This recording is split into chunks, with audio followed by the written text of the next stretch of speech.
Hey.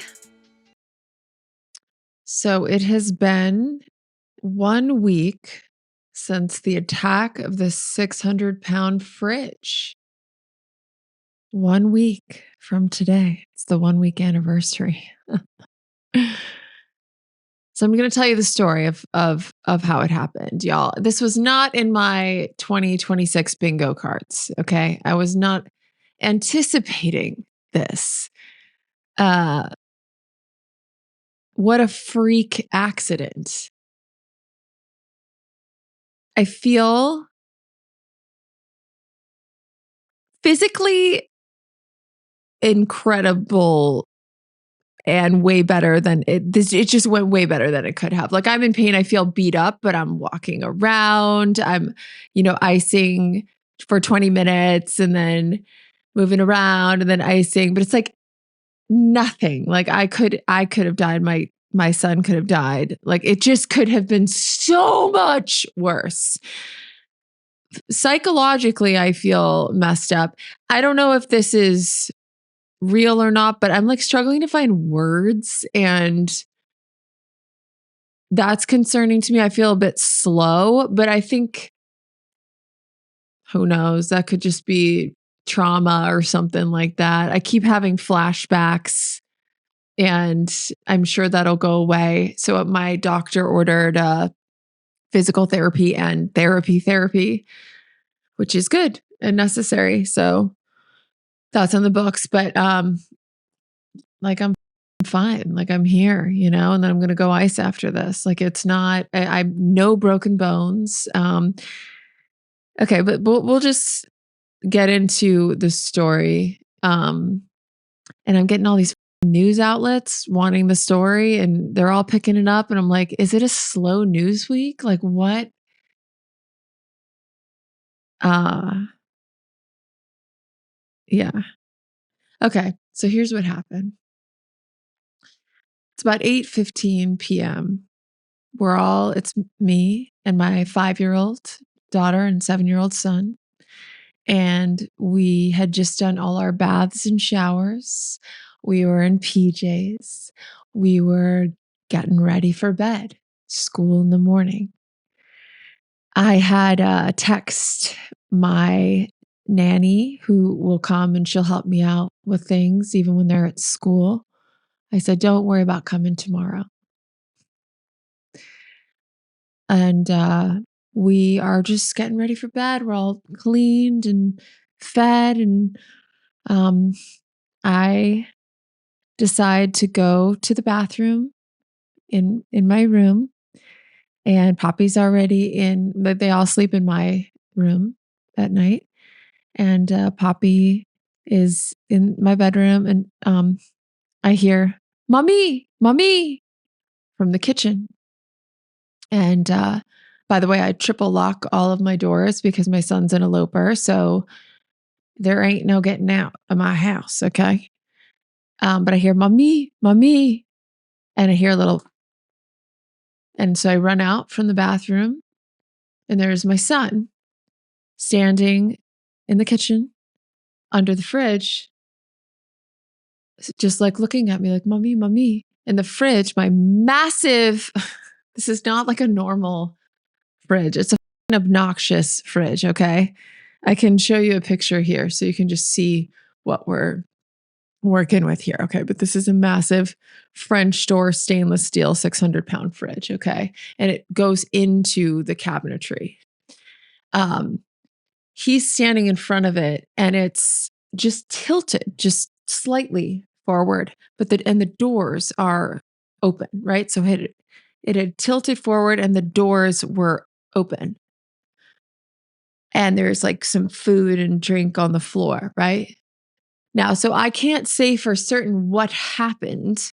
When I said, when I wrote, because I wrote an article on my Patreon, and I had said, I think my son was climbing it, but I can't know that for certain because I was in the bathroom.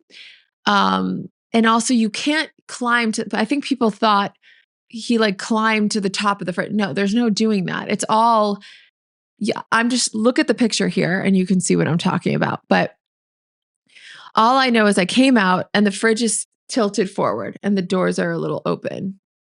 And I could only assume he maybe just was like pulling on the handles. But why, if he was pulling on the handles, would a 600-pound fridge move forward, right? Unless it was installed incorrectly. So nonetheless, I tell him to get out of the way, move out of the way, Alfie. And I go to push the fridge back into place. As I start to shut the doors to push the fridge back into the cabinetry, it whoosh, just whoosh, falls right on me. Now, there's an island, a kitchen island, which you'll see in the photo too.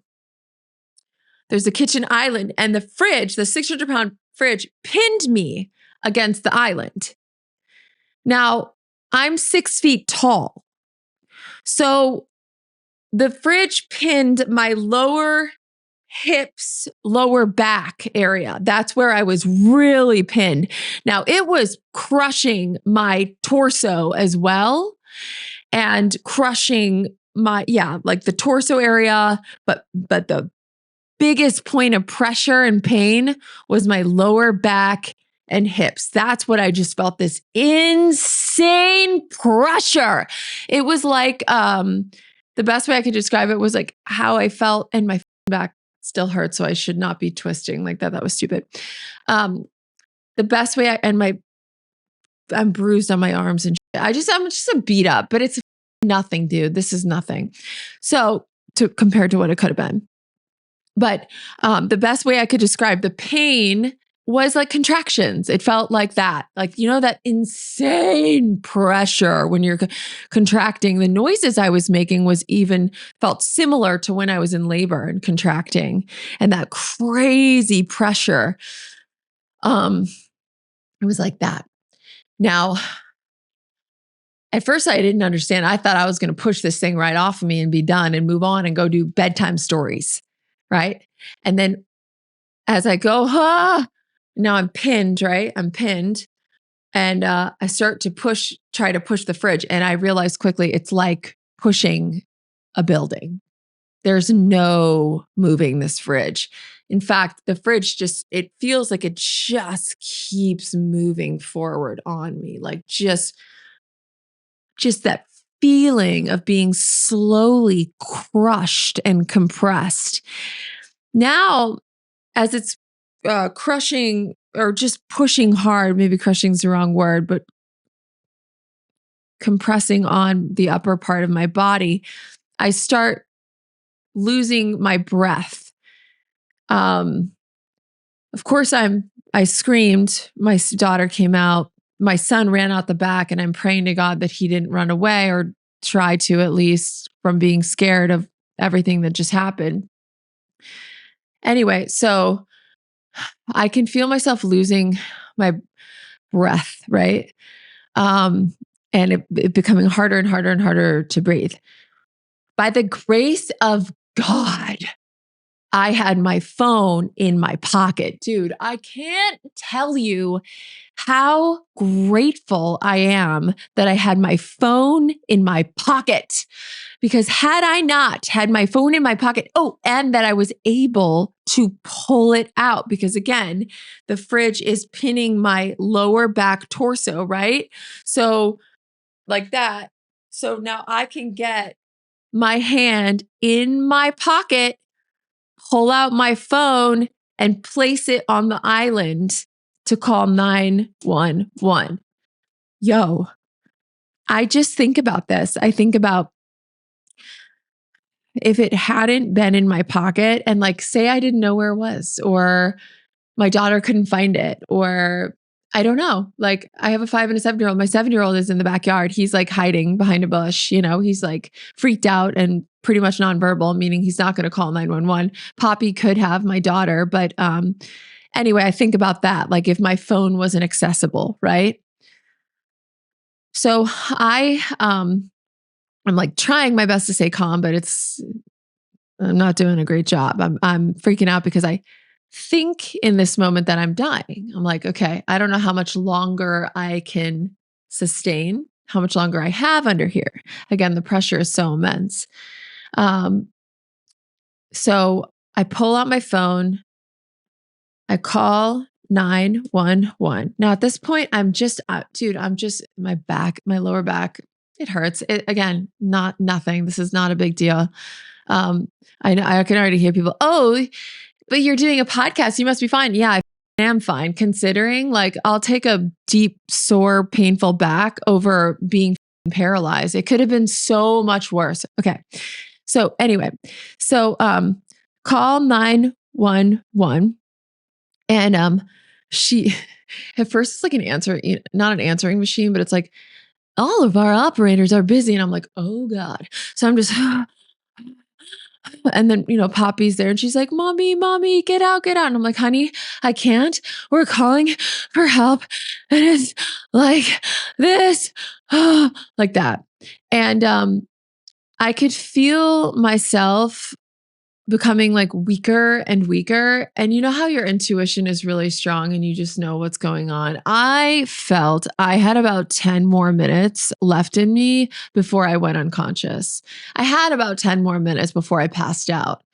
From the lack of oxygen, I could not breathe well at all. So call 911, 911, what's the nature of your emergency? Now I sound like a psycho crackhead, right? I'm like, help, I'm under a fridge. And she's like, ma'am, you need to calm down. And I'm like, I'm stuck under a fridge. I can't breathe. Ma'am, how did you get stuck under a fridge? Ma'am, I said, please just send someone to come over, please. Help me. I'm here alone with my kids. I'm stuck under a fridge. Help. And she goes, ma'am, if you don't calm down, I'm going to hang up on you. I kid you not. If you don't calm down, I'm going to hang up on you. Who the calls 911 calmly? Who calmly, hi, I'm just calling to let you know about my day. Yeah, I just got a massage. I'm feeling really calm. No. But I understand, like, maybe it's a tactic because I was so terrified. I was like, dude, if she hangs up on me because she thinks I'm like just a crazy person, I'm dead. You know why I'm dead? Because I'm crushed under a 600-pound fridge. I'm pinned by this fridge. There's no getting off of it. It's 8:30 p.m. now. No one's due to come in the morning. The house is triple locked. So my daughter would even struggle to go get help. She could find a way, but it would be hard because I've secured my home for my son so he doesn't escape because he's autistic and will elope.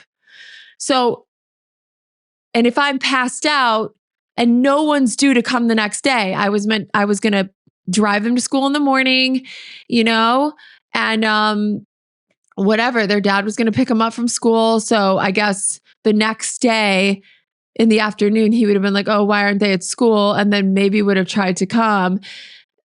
And by that point, I don't know if I would have just been like dead under there or something like that. And my kids would have had to see, this is why I need EMDR. Is it EMDR therapy? The kind where you replay it? Because I cannot stop replaying that night. Like I can't stop.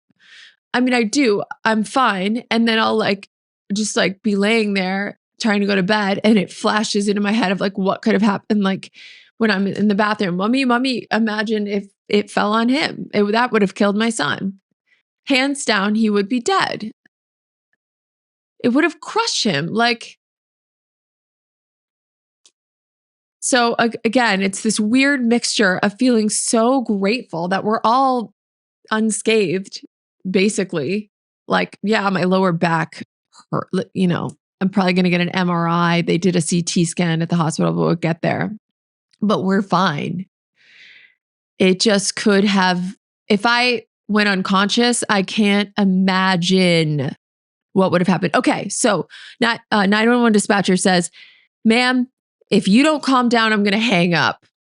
So this is maybe a tactic because everything in me just took the deepest breath I possibly could have. And I just very calmly said, I need you to come. I'm stuck under this massive fridge. I cannot move. I'm struggling to breathe. I need help. I'm here with my 2 young children. I need the ambulance to come and break down the door to get me out. Then she says, okay, ma'am, do you have a gate code? I give her my gate code. And at that moment, before I gave it to her, when your brain just stops working, I'm like, I will change my gate code consistently for safety reasons. So I prayed to God I gave her the right number because I was like, what if, whatever. But I gave her the gate code. And then I did everything with her. And then I said, I'm going to call my ex-husband now to come get the kids. Hang up. Poppy was amazing. I told her calmly, I said, Poppy, because again, I triple lock my door. There's a key lock on the inside, but then there's 2 locks above. And I asked her to go carefully get a chair, climb up on the chair and unlock the 2 locks to try to let the firefighters in. She did everything. She stayed fairly calm. She, walked and did it. At one point she went, I'm just a kid. I'm just a kid. And it's like, you're right, you are. And this is not a fair situation.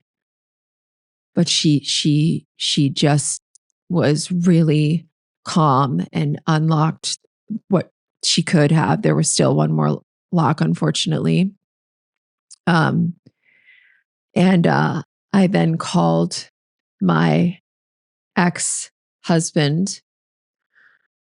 First, I texted, but that was even harder. So I just pushed and called, and I was in a panic.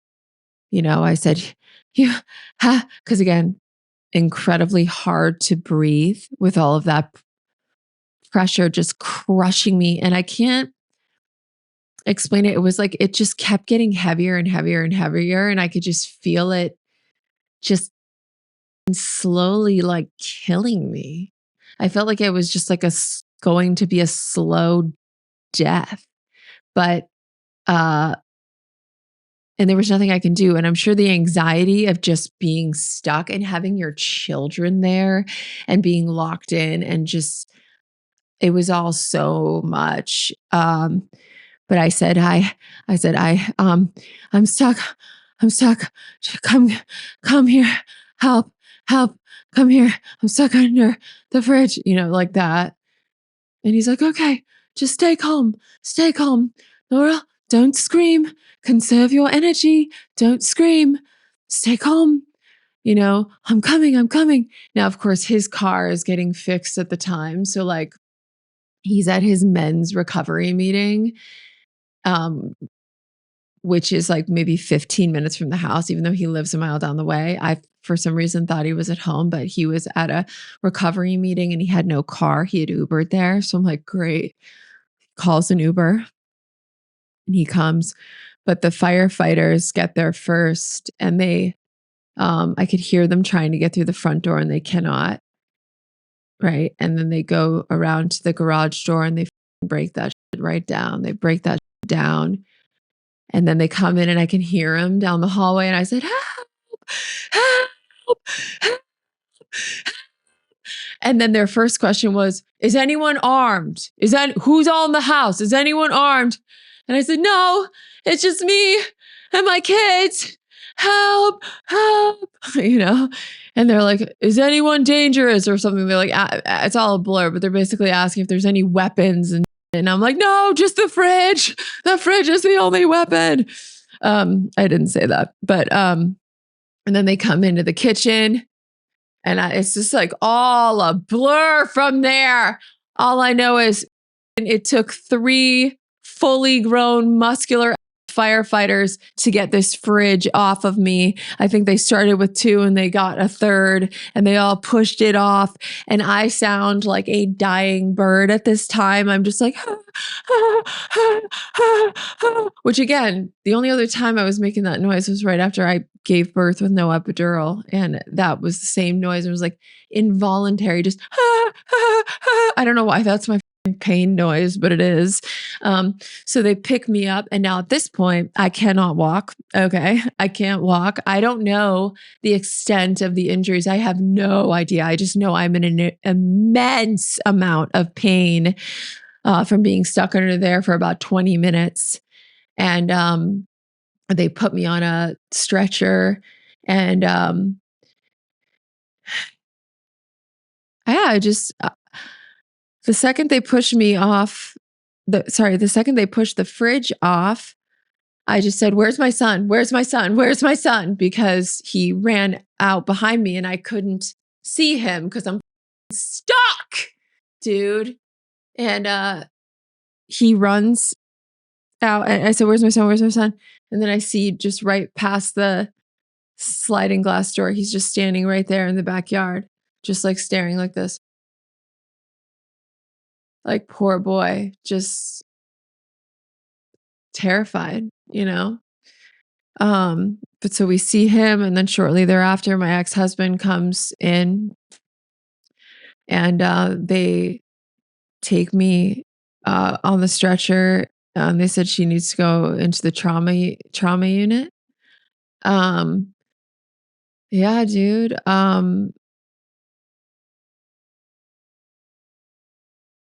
I think the what ifs are even more terrifying than like what transpired. Like there's just so many factors that could have made it so much worse. Like even my height, right? Like had I not been 6 foot and it hit me right on my hips, but it hit me, crushed my ribs, or like even worse if it was a child and that was the head, could have been the head.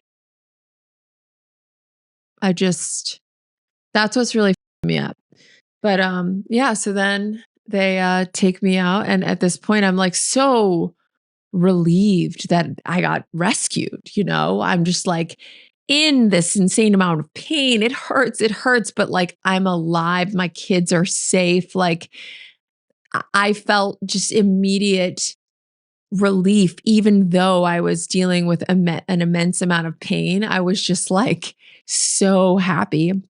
So then they take me out front, and yes, I know people, this is controversial. I pulled out my phone and I filmed maybe 15 seconds of going into the ambulance because that's what I do, you know? I was thinking about this because that, you know, it was a weird polarizing response, me filming little snippets. And they're like, I can't believe that was your first thought was to film. And it's like, no, my first thought was to call 911 and to get this fridge off of me. That was my first thought. And then now that the fridge is off of me, yeah, I did think, let me document this for a minute. I mean, that's what I do. You know, people document accidents, they document their birth, they document really serious events. And I took a snippet, you know, I'm a content creator.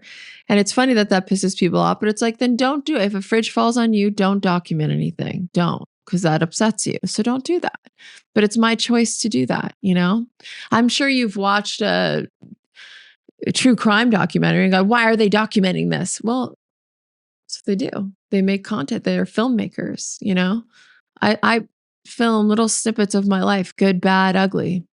That's what I've been doing for 13, 14 years now. So anyway, that's that. Oh, dude, and I didn't tell you this. This killed me. This was insane. So I'm not kidding you. The guys pushed the fridge off of me, all 3 of them. The second they pushed the fridge back in, dude looks at me and goes, "Oh, no way." I'm not kidding you. "Oh, no way. Oh, you make content, right?" I'm like this. "Yeah, yeah, yeah, like that.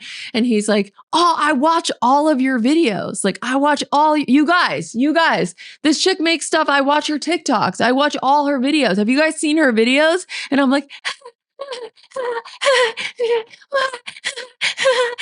but even that night I wasn't offended. I actually could go, that's really funny. And also, I'm in so much pain. And also, I thought, he's a firefighter. He must come into contact with so much high intensity, scary life or death situation. He's a firefighter.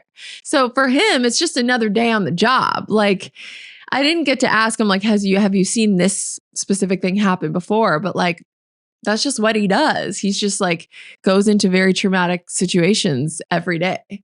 So for him, it's like they save my life. They just casually save my life. And then he's like, oh, no way. I watch all your videos. And that was actually the guy that I filmed in the ambulance, the one that smiled, him. But shout out to you. Oh my God, dude. And all of the firefighters. I am so grateful. You have no idea. And they came fast too. Like, I was under there for 20 minutes. Okay. So then I get into the ambulance and I'm in a excruciating amount of pain, right? It's this, again, best way to describe it is labor, right? It's like, you're okay, though at the time I didn't know, but I was alive. Like, to me, that was okay, but I was in a lot of pain. And so he said, can I give you painkiller? Right. So he injects me with fentanyl. And my first thought there was, yes, I want pain relief, but wait, fentanyl, isn't that the stuff that kills everyone? And he's like, oh no, this is medical grade. But, I think I had this fear, like, what if he gives me too much because I don't take anything ever and I die? I don't know. Whatever. I wasn't thinking clearly. But I will say, and the whole thing of me being sober, when you're in that much pain, that's like I wouldn't call that a relapse, right? This was not recreational. This was not fun. This was like I was in an insane amount of pain. And this was used for that purpose, to relieve that pain. So he injects me, and I'm not kidding, within a minute or two, all the pain was gone. I was still mentally traumatized for many reasons. I felt horrific for my children. I was playing out what could have happened. It just could have been so bad, so much worse. The fact that no one seriously hurt or dead is such a miracle. And so psychologically, I was still, but physically, all went away. And so yeah, so that was good. And then but I didn't know also if I was paralyzed or something. I didn't know. Like, I didn't know if I had a bad spinal cord injury. I just didn't, I didn't know. I thought for sure I had broken something. But yeah, so then we get to the hospital and they do CT scans on me. I remember feeling so nauseous at the hospital. Just, they had a stupid neck brace. I begged them to take that shit off me. I'm like, please. They're like, no, just in case you broke something, like, we can't. I hated that neck brace. And I knew I didn't, because it was down here that was killing. I mean, my ribs hurt, because it was pushing on them, but it wasn't pushing on them like the weight from my hips and my lower back. That's really what got the most weight. But yes, so I felt so nauseous from the fentanyl that I believe that must have been why I felt so horrifically nauseous, and I just wanted to throw up. So they had like a vomit bag on me, but I couldn't throw up. I just, that feeling where you really have to. It's just incredible nausea, but you can't throw up. And that I'm weirdly grateful for as a recovering addict, right? Because had I not felt that nausea, who knows? Maybe I would have wanted more drugs or wanted, I don't know. I don't think I would have, but you never know. You never know. I was not grateful at the time for the nausea, but they came in a few hours later and they were like, would you like some more pain meds? And I was like, no, I would rather be in pain than have this nausea. The nausea was, so yeah. So then they do all the CT scans, which felt really crazy. Like they picked me up, put me in there, and then it felt very hot everywhere when they were doing it. Just like all my insides felt very hot everywhere. That was a really strange sensation. And then a few hours later, now it's like 1 a.m, doctor comes in and he tells me, he walks in and he goes, "You are made of steel." I was like, "What?" He goes, "You've got very strong hips." And I was like, "Stop it. Stop." And he was like, "You've not broken one bone. We can't believe it." And I was like, "Oh my God, this is amazing." But he literally said my hips protected me. Um, Dude, just everything about that. So CT scans detected no breaks. I went home around 2 a.m. And yeah, it's been a week.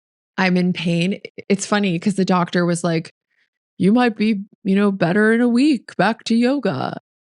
No, I'm like, my lower back hurts, especially, my kids want me to pick them up, all that stuff. Like, I just can't do that. So I'm trying my best to just rest so I can properly heal. Like right now, it hurts, but it's manageable, right? Driving kills, should not be doing that. I stupidly took my kids to school one day and I was like, this was such a mistake. Because it's not just the driving, but it's like also, you know, my son like hand leading me and pulling me or like jumping on me and just all of it. So I'm just taking it easy, but I don't want to even complain because I basically walked away fairly unscathed. Now, I am furious that my fridge was not installed properly. I know like I'm seeing comments, well, your son climbed, so it's his fault. It's like, or it's my fault for letting him, right? It's like, you don't think I tell him to stop climbing all the time? Like, I do, but this fridge should not have fallen forward. He should not have been able to pull the handles of a 600-pound fridge. Like that shouldn't have happened. So then I had a handyman come the next day to secure the fridge, right? And he said there were like 8 hooks for the fridge to be hooked to the walls, right? And secured properly. And only 2 of those hooks were used. The other 6 were not. So that's a whole other episode. But we're all okay, I think that's the main thing. And it's just such a wild, wild thing that happened. I'm getting physical therapy and therapy. And yeah, I'll keep you posted. But I just feel so grateful that everyone's okay. And I made sure like every other piece of furniture is properly secured to the wall, right? Anything that my son could potentially climb. And of course, like I will be so strict about that. But it's also funny because he couldn't have climbed. Like if you look at the pictures, you can't actually climb up it because it's in the wall. So he must have pulled the handles and maybe put his feet on it or something like that. I don't know. I just walked out and it was like that, got him out of the way, pushed it, whoosh, came down on me. And then it's so funny, there's all these conspiracies that I just have made the whole thing up. And, at first I just like, no, like that's part of, I think, being a public figure, being out there, putting your life out there is everyone's going to have theories and that's okay. Like let them play, let them have their theories. It's okay. It's all okay. Um, I'm sure it's entertaining for them to do that and that's fine. And at the end of the day, I'm just so happy it didn't um, crush my son and that the 911 answered and the fire department came and were able to rescue me. And my ex was able to look after the children. In a way, couldn't have gone better. Couldn't have gone better. But there's your story time. I'm sure you'll have questions below. And I'm happy to answer them because I ain't gonna be doing much for the next few days, at least. All righty now. Thanks for tuning in. And until next time.